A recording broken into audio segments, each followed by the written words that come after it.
Listen, baby, ain't no mountain high, ain't no valley low, ain't no river wide enough, baby. If you need me, call me, no matter where you are, no matter. Hey, Michigan. Hey, Grand Rapids. Woo! Man, I tell you, look at this place. Yes, we can. Yes, we can. Si se puede. Si se puede. It is so great to be here. I cannot tell you how much I enjoy working with your Senator, Debbie Stabenow, in the Senate. Give her a round of applause. Her advocacy for kids and families, for fairness, for strong economic policies, for policies that work for everybody. Her advocacy on the Ag Committee for our rural communities and for our families and their nutrition programs. She is just a rock star, and I am proud to work with her. And I'm also proud to work with Gary. So, Debbie Stabenow. So great to be here with your Congressman, Dan, who just does such a good job. Give him a big round of applause. We were just talking about how long to speak. He has a hard job in the House. They make everybody speak for 1 minute at a time, and he has to enforce the 1 minute rule on his colleagues. That's not easy. We like to talk a lot, those of us in elected office, but thank you, Dan, and to Brandon, who is the Democratic Party chair here in Michigan. A thankless job. I'm just going to jump right in. I am so excited to be on this ticket with Hillary Clinton. I mean, it is a wonderful, wonderful ticket. Debbie,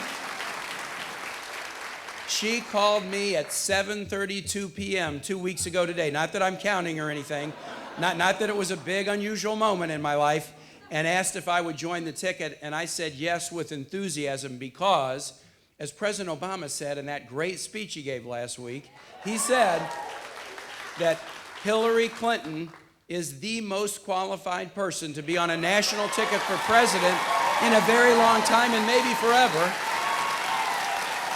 I mean, just, it's amazing.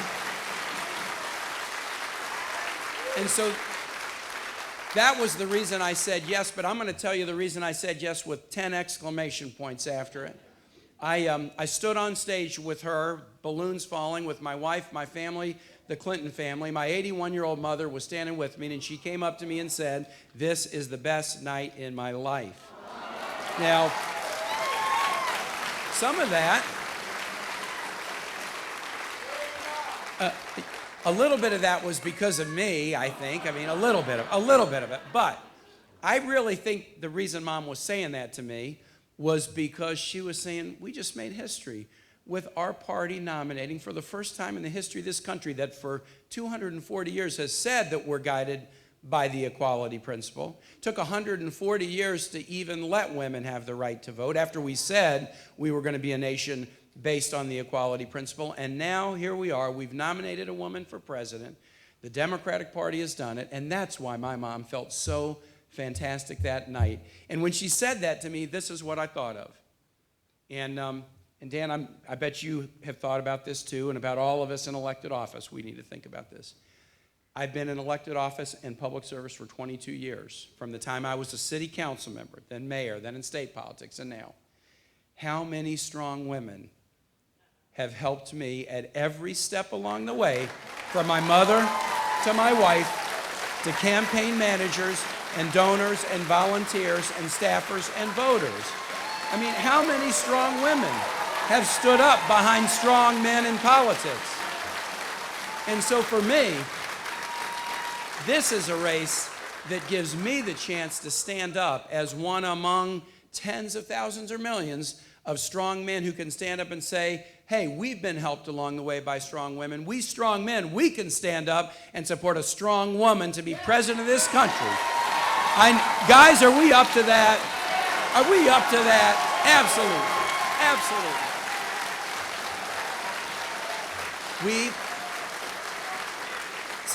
Since coming out of this convention, we went on a bus tour in Pennsylvania and Ohio, and then we split up, and we've been in all kinds of states. I'm thrilled to be here in Michigan. We've been talking about one thing: jobs. how to create jobs, how to grow an economy that doesn't just work for a few at the top, but that works for everybody. That's what we've been talking about. Hillary and I have been visiting factories and employers and doing rallies and talking about this topic. In the meanwhile, Donald Trump has been fighting with a Virginia family who lost their son as a war hero. He's been complaining that they have viciously attacked him. He has been fighting with Republicans that he has decided he's not sure if he's ready to endorse yet. We've been talking about jobs. Donald Trump has been shadow boxing with every last person and not focused on the issue that matters the most to Americans right now. So, and I know you followed what Hillary's been saying. Donald wears the hat that says, make America great again. But Hillary's been challenging him. How can you say you want to make America great again when you haven't been making anything in America? I mean, look, as she points out, he makes his ties in China. He could make them in Colorado. He makes barware in Slovenia. He could make that barware in Ohio. He makes furniture. Isn't this the furniture city, Grand Rapids? Right? Isn't it the furniture city? He makes furniture in Turkey or Germany. If he wanted to make America great, if he wanted to put America first, he would have been doing stuff in America instead of doing stuff in anywhere but America during his whole career. He says, now here's another one that really gets me. As Debbie mentioned, my focus in the Senate is national security stuff. I'm on the Armed Services Committee. I'm on the Foreign Relations Committee. I'm from a state that's very connected to the military, as Michigan is. We all care deeply about this. I'm one of two senators that have a child in the military. This is something that is deeply, personally important to me. Donald Trump wants to be commander-in-chief. Donald Trump repeatedly has said the American military is a disaster. Donald Trump said about John McCain, he ridiculed him because he was a POW, for God's sake. Donald Trump has been battling with this Virginia family, the Kahn family, who live in Charlottesville, and complaining that they have the nerve to criticize him because he has said such negative things about their faith. This is a guy who wants to be commander-in-chief.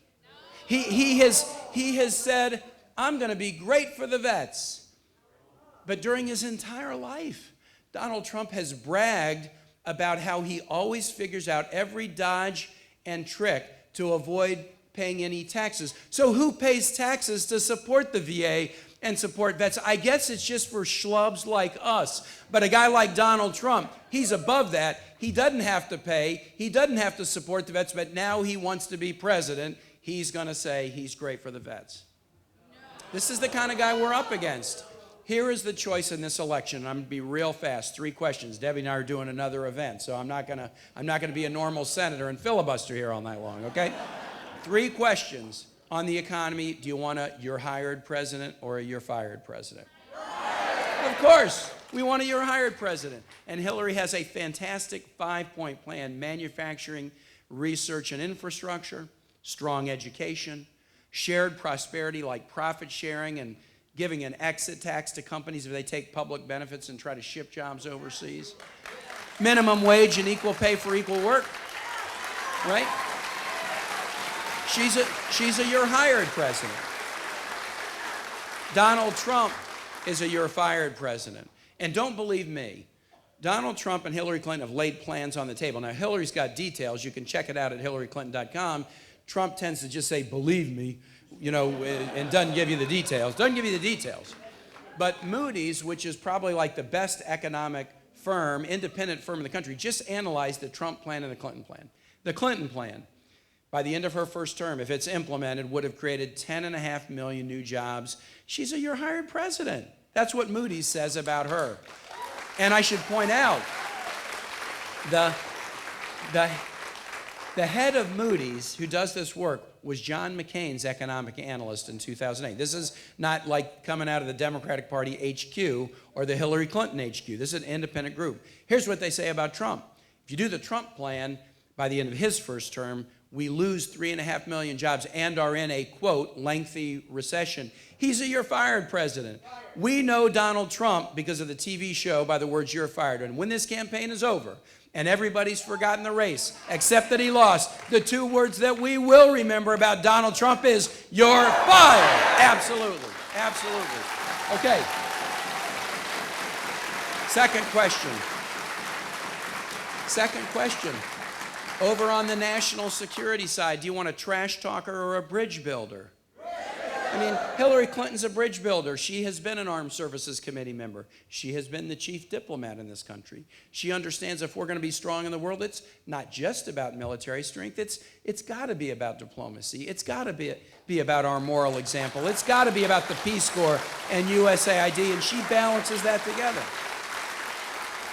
Whereas Donald Trump, he trash talks allies. He says he's going to tear up, NATO and back out of it. About the only person he says anything good about is Vladimir Putin. Can you imagine this? You can't make this up. You can't make this up. We have a world that's too much about trash talking. And then you come to our own shores. Trash talks people with disabilities. Trash talks people from other countries. Says offensive things about women. The list goes on and on and on. Yeah, 2 days ago in Virginia, he threw a crying baby out of a rally. I have a hard time figuring out who's the baby in this election sometimes. We need a bridge builder, not a trash talker. And then the last thing I'll say is this. Character, this is ultimately what people, are making their judgment out. It's not about 15 policy positions. Those are important, but they're important because they give you a window into the soul of a person. Character. Do you want a kids and families first president or a me first president? Kids and families first. That is who Hillary Clinton has been since she was a Methodist youth group member in a suburban church in Chicago, getting turned on to the big challenges in the world by a great pastor. And you can see this as a consistent theme in her life long before she was in politics, fighting for kids as a lawyer with the Children's Legal Defense Fund, as First Lady of Arkansas, as First Lady of our country, helping get 8 million children health insurance, for gosh sake. 8 million kids. As a senator, working with first responders and military families, as a Secretary of State, making the empowerment of women a critical pillar of American foreign policy. She has been consistent. She's kids and family first. Donald Trump, now, Trump's had a passion too his whole life. His whole life, he's had a consistent passion. And it is Donald J. Trump. He's a me first president. We don't need that. The great presidents in this country, just think of your favorite presidents. They were not, what can the country do for me? What can you do for me? How did JFK say it when he was inaugurated? Ask what you can do for your country. What can we do for each other? What we can do for our nation? What we can do for the world? That's the great leadership our country needs, not somebody who's looking to pad his own pocket and be about himself first. So, I just want to conclude and say this. The three questions are pretty simple. You're hired or you're fired, bridge builder or trash talker, kids and family first or me first. This summarizes it pretty clearly, and that's why the stakes are so high. I heard Debbie talk about, coming out of the convention, the Dems did a good job, and we were unified, and we were strong, and we've seen some good stuff in the polling, but this has been a season of surprises. If we're honest, there have been twists and turns and surprises, and we would be foolish to think it was just going to be like smooth sailing. In the aftermath of Citizens United, when anybody can buy an ad and say anything they want and hide behind some phony group so nobody can attack them when it's false, you have to believe this is going to be a pitched battle like no other. But I do know this about you. Michiganders are tough, tough people. Tough, tough people. And it's not like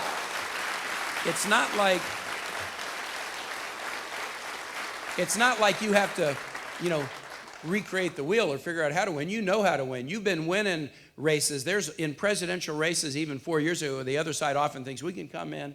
We think we can kind of run a line on Michiganders and, we'll kind of get them over into our column. But no, you guys always stand up strong, stand up for the right values, stand up for a progressive vision for this country and make it happen. It is about grassroots. And that's why I honor all the volunteers here. This weekend in Michigan, there's a weekend of action that the Hillary campaign is running. Many of you I know have probably signed up already to be part of it. But if you haven't, if you text together to 47246, you can make it happen. You can get with the program this weekend and help convince voters to come on board. And the last thing I'm going to say is this. I've been going around to a bunch of states. I was in Wisconsin earlier today, and I was in North Carolina the other day. A lot of states I'm going to are states with Republican governors where the Republicans in the legislature, Republican governors, are trying to make it harder for people to vote. Right? So you got a little experience with this? You got experience with it in Virginia? If you meet one person who says to you, I'm not sure my vote matters that much, here's what you say to them. You say, if your vote doesn't matter, why is the other side working so hard to stop you from voting? Why would they care so much about your vote? Why would they want to stop you from voting? Do they care more about your vote than you care about your own vote? I was a missionary in Honduras in 1980 and 81, and it was a military dictatorship, and nobody could vote for anything. The military ran it. They ran it for a few. Everybody else got kicked to the curb, and people there were praying for the day when they might be able to elect a mayor, might be able to elect a president. And I learned something really powerful. I had been a voter. I was 22 years old, but I'm not sure I had voted in every election between the time I turned 18 and the time I turned 22 and went there. But when I saw a society that locked people out and said they couldn't pick their leaders, they couldn't have a voice in the future of their country, I realized we have something here really special. And when anybody, I don't care who they are, I don't care what party they are, when they try to put barriers in the way to keep people from participating, then we got to put our shoulders to those barriers, knock them down, turn out, show them they can't do it, and we'll beat them. We'll win this November. We'll make history with Hillary Clinton, and I know Michigan will stand strong to do that. Thank you so much. It's great to be with you.